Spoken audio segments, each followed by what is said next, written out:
ज्ञान, धर्म और मनुष्य जाति का रक्षा करने का दायित्व विष्णु जी के हाथ में होता है। तो प्रश्न ये है, भगवान विष्णु को भारत के अलावा कौन कौन से देशों में पूजा जाता है और विष्णु जी को मछली का अवतार क्यों धारण करना पड़ा। तो दोस्तों, अगर हम विष्णु जी के वाहन यानी कि गरुड़ देव के बारे में सही से जान लेंगे तो भगवान विष्णु के कार्य करने के तरीके को भी आसानी से समझ लेंगे। जैसे कि विष्णु जी का वाहन गरुड़ देव है, यानी कि ईगल। जिस प्रकार एक ईगल कितना भी ऊपर रहे लेकिन वो अपना शिकार चाहे पानी में हो या फिर धरती पर एकदम परफेक्ट टाइमिंग के साथ विद सिंगल अटेम्प्ट में शिकार कर लेता है, कुछ ऐसा ही विष्णु जी भी करते हैं। वैकुंठ लोक से इस भूलोक पर अपनी दृष्टि जमाए रखते हैं और जब उनका परफेक्ट टाइम आता है तब एक सिंगल अटेम्प्ट में प्रॉब्लम को सॉल्व कर देते हैं। तो भगवान विष्णु को भारत के अलावा कौन कौन से देशों में पूजा जाता है। भगवान विष्णु जी के 4 हाथ हैं, जिसमें शंख, सुदर्शन चक्र और गदा धारण किए हुए होते हैं। सेम इसी आकार के स्वरूप को Greek, Cambodia, Myanmar, Thailand, Indonesia, Babylonia and Sumerians में भी पूजा जाता है। लेकिन केवल विष्णु जी का नाम हर एक देश में अलग अलग है। इन इमेजेस को देखने पर आप सबको समझ में आ जाएगा। तो फिर विष्णु जी को मछली का अवतार क्यों धारण करना पड़ा।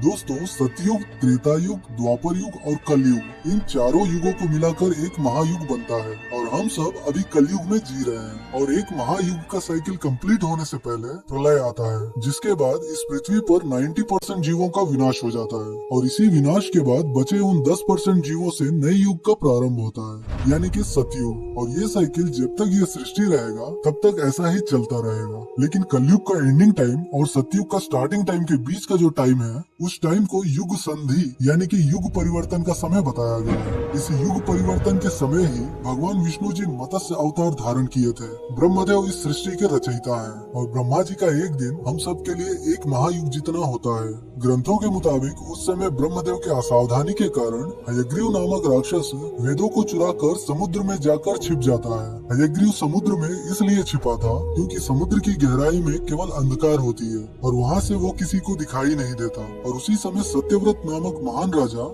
जब सूर्य देव को जल अर्पण करने के लिए अपने हाथों में जल लिया, तब उनके हाथ में जल के साथ एक छोटी मछली भी आ गई। और जब सत्यव्रत जल को अर्पित करने लगे तब मछली ने कहा, हे राजन, नदी के बड़े बड़े जीव छोटे जीव को मारकर खा जाते हैं, अवश्य कोई बड़ा जीव मुझे भी मारकर खा जाएगा, कृपया करके मेरे प्राणों की रक्षा कीजिए। इस पर कई लोग सोच रहे होंगे कि मछली कैसे बोल सकती है। तो इसके लिए आज के जमाने में डॉल्फिन्स और कई सारे जीव एग्जाम्पल के लिए मौजूद हैं, जो हमारी बातें और इशारों को अच्छे से समझते हैं। तो राजा सत्यव्रत ने अपने कमंडल में मछली को रखकर घर ले आए, लेकिन अगले ही दिन वो मछली काफी बड़ी हो गई थी, जिसके कारण राजा सत्यव्रत ने उसे घड़े में डाल दिया और फिर अगले दिन वो घड़ा का साइज भी छोटा पड़ गया। तब सत्यव्रत ने अपने घर में मौजूद कुएं में मछली को डाल दिया, लेकिन फिर अगले दिन वो कुआं भी छोटा पड़ गया। तब सत्यव्रत ने अपनी शक्तियों से उस मछली को समुद्र में पहुंचा दिया और तभी सत्यव्रत को ज्ञात हुआ कि ये मछली अवश्य किसी का अवतार है। सत्यव्रत की विनती करने पर भगवान विष्णु ने मत्स्य रूप का दर्शन देकर आने वाले प्रलय की बात बताई। साइंस की दृष्टि से विष्णु जी का मत्स्य अवतार ही पहला मरमेड है।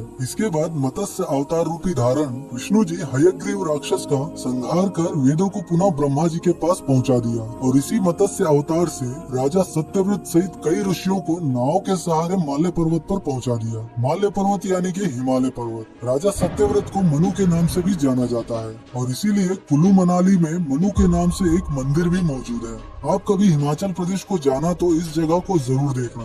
और हमारे ग्रंथों के मुताबिक मनु के कारण ही इस मनुष्य जाति का शुरुआत हुआ है। मनु से ही हम सब आए हैं, इसलिए हमें मनुष्य कहा गया है। तो दोस्तों, जिस प्रकार विष्णु जी ने सत्यव्रत की प्राणों की रक्षा की थी, इसी तरह अगर हम सत्य और धर्म का पालन करेंगे तो भगवान कहे या फिर कोई सुपर नेचुरल पावर हमारी रक्षा अवश्य करेगा। तो दोस्तों, ये तो था भगवान विष्णु जी का मत्स्य अवतार। अगला एपिसोड मेरा फेवरेट टॉपिक है, जिसमें बताऊंगा कि समुद्र मंथन किस डायमेंशन में हुआ था। ये तो 100% श्योर है कि समुद्र मंथन इस भूलोक पर नहीं हुआ था। मेरा एक्सप्लेनेशन पसंद आया हो तो इस वीडियो को लाइक करके अपने दोस्तों में शेयर करें और ऐसे ही इंटरेस्टिंग वीडियोस देखने के लिए हमारे चैनल को सब्सक्राइब